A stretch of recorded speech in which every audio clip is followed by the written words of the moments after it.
Welcome to my show, Rubina. It's such a pleasure to have you on. We have been talking about COVID-19 and just the widespread global issues, challenges that everyone's dealing with on a regional, national, and international level. I'm so happy to have you on from your capacity as a finance expert. Just want to fill everyone in here. Rubina has been a journalist since 1999 and is a well-known personal finance expert in Canada. She regularly appears on TV and radio across Canada, including CBC Radio and Television, Global News Toronto, and Global News Radio 640 Toronto. She writes regular columns for several magazines. And, the great thing is, and I'm finally glad that you decided to do this, my darling, you have an official website where people can actually come and pitch to you and that can contact you. And it's called alwayssavemoney.com. I love it. Welcome so much to my show. Thank you so much for having me, Raj. Well, I want to just dive right in, sweetheart. I want to ask you in simple terms, can you describe exactly what effects COVID-19 has had on the world economy? So if you go back to when COVID-19 first emerged, so this is early 2020, where it emerged really had a big effect because it emerged in China. And China is where, we call it the warehouse of the world, where all these different products are made, shipped across the world, raw material comes out of China. So immediately, because that country, a large part of it at least, went into shutdown and there was businesses were not going in and meeting with other business leaders there was an immediate slowdown right in the beginning for supply chains. So all of a sudden, and you'll notice this if you go online right now and try to order something from Amazon, that the times now are not 3 days. In many cases, it's end of April. And that really is because of what happened at the beginning of the year. A lot of these products are made and created in China. Then they are shipped to North America or anywhere else in the world. So that was the first impact. And then as it trickled down, wherever it hit, and now including here in Canada and in the United States, but even specifically in Canada, people have been asked to stay home, to self-isolate, to keep social distancing. And that has meant that many companies simply cannot survive. If you have a customer service business where you need face-to-face contact, how can you possibly sell your product, sell your service without having that contact daily? And so many companies, especially now that only essential companies in places like Toronto, places like Ontario are allowed to open. Many companies have had to shut their doors, lay people off, and that, of course, is having that pocketbook effect where people are just not making money and worried about their future and worried about what is going to happen after we come out of this situation if those companies are going to hire them back. So let's address that a little bit. I mean, I know that you have your nose on the ground. I know that a lot of changes are happening on a daily basis. I mean, we are hearing news literally, every hour almost. When we air this particular, chat that we're having together, there will be lots more changes that would have happened. So I just want everyone to be aware of that. There's a lot of funds that are being kind of, strategically put together and being pushed out into the public domain, in addition to, funding support for the first responders. Can you address currently right now, what it is that we need to know about that? So all these emergency benefits that the federal government mostly has announced is for people who are laid off, out of work, or have seen their business slow down. And so it really depends on where you fit in. And so in the beginning, they were targeting those people who were laid off, who could get that record of employment. And so go to the EI department or go online, of course, and apply for EI. The first thing they did was they took that 1 week waiting period away. Normally, if you're laid off, you have to wait 1 week before you can apply for EI. And then that money comes in a while later. They were saying the day you get laid off, you can apply. Then there was obviously a need to help people who are self-employed, who are freelance, who work in the gig economy, who may not have 600 hours to make up the eligibility for EI. So then this new emergency response benefit was created, the COVID-19 emergency response benefit. It did sort of change over time, but right now it is $2,000 a month for anyone who has lost income because of COVID-19. And you can apply for that starting in April. They say that the money will be in 10 days. And it doesn't mean that you need to now be in a financially sticky situation. It's going to be available until October. So if you find your business slows down maybe in July or August, you still can apply for this emergency benefit. It's available to you for 4 months or 16 weeks, and it's $2,000 a month. Now, that's not a lot of money, but at least it's better than zero income, which a lot of self-employed people are facing. Well, that's good news, definitely, for, you know, the small businesses that rely on, you know, their weekly income and that activity with the consumers. One thing I wanted to ask you regarding that, where is all this money actually coming from, you know, from a government perspective? Well, governments are going to have to carry large deficits. Already, we're hearing that this year they were projecting that the deficit would be 28 billion, and now it's going to be 100 and some odd billion. So obviously, I mean, this package alone is already costing them more than $100 billion. And so that money is definitely going to come from debt, which taxpayers and governments will have to manage going forward and pay off. Now, Canada often, you know, gets a bad rap for carrying a deficit, and people say, you know, the governments should be paying it off. But generally speaking, we are much more financially equipped to help our people than many other countries in the world. And what the federal government and the provincial government are doing are basically digging as deep as they possibly can to get that money. I mean, I'm not a political pundit. I don't like talking politics, but I am really impressed with the way that governments have just said, we will put any money possible so that the people who are suffering are not suffering. Because the problem is that this is a temporary problem. It's not like we're looking at somebody that needs help for years. So they're really just trying to get people through this next 4 to 6 months, so that when they come out on the end of it, they're not broke and in a lot of debt and, you know, completely have lost their livelihood, because that is going to be a worse situation for the greater good of the economy, because then those people are not spending money, they're not generating, they're not doing all the things that they should be doing if they had some money in their pocket. Absolutely.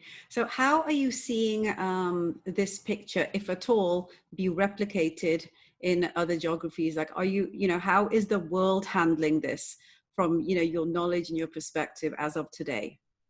So a lot of similar programs, if you want to compare to England and the United States, two very easily comparable places. The economies are different. They're much bigger, obviously, in the US, but the way that they deal with these type of issues is very similar. So they've also put in things like wage subsidies and emergency money, basically an income, a basic income, basically telling people you don't need to go to work because for whatever reason you have been asked to stay home, but we're going to provide you with this basic income so that you can buy things for your family.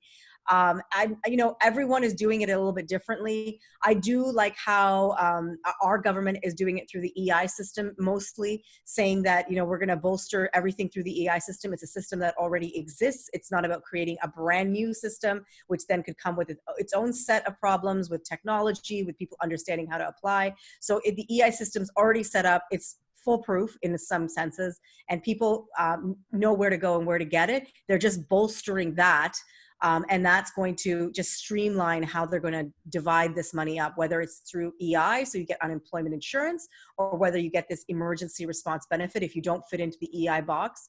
And then there's the other one, which is the wage subsidy, which we haven't had all the details about, but that's for small businesses who've had to lay people off. They're now saying, we will pay up to 75% of your employees' wages if you keep them on. That's $847 a week they're offering. So if you pay your employee $1,129, they're saying they're going to cover that up to 75%. It's pretty significant for a time period. But the details of how it's going to work and how they're going to keep companies accountable has not been revealed yet. So let me ask you, what should the public be looking at doing right now during these uncertain times? Now, you know, people have savings, they have shares, they've got properties, money isn't really readily being earned right now. What are some of the key things that people should be doing or perhaps looking to do to maybe ride the tide a bit, if that's even possible right now? So my number one advice is if you have an emergency fund, this is the time to use it. So you've done the right thing. You've saved money. I've always recommended that you have at least 3 months worth of your life, what your life costs saved. So if your life costs $5,000 a month, you should have $15,000 saved in that emergency fund. So for those people who had the foresight to put money aside, use that money now. For others, because I know that the idea of an emergency fund is very elusive. Not everyone can afford to put money away. I mean, even before all this started, there was many surveys out there that said people were in record amounts of debt, only a few $100s away from not being able to pay their bills. So for those people, please take advantage of every single emergency benefit coming out from the government. Keep abreast to everything that they are offering and take advantage of it, because this money is what's going to get you through the next 3 or 4 months.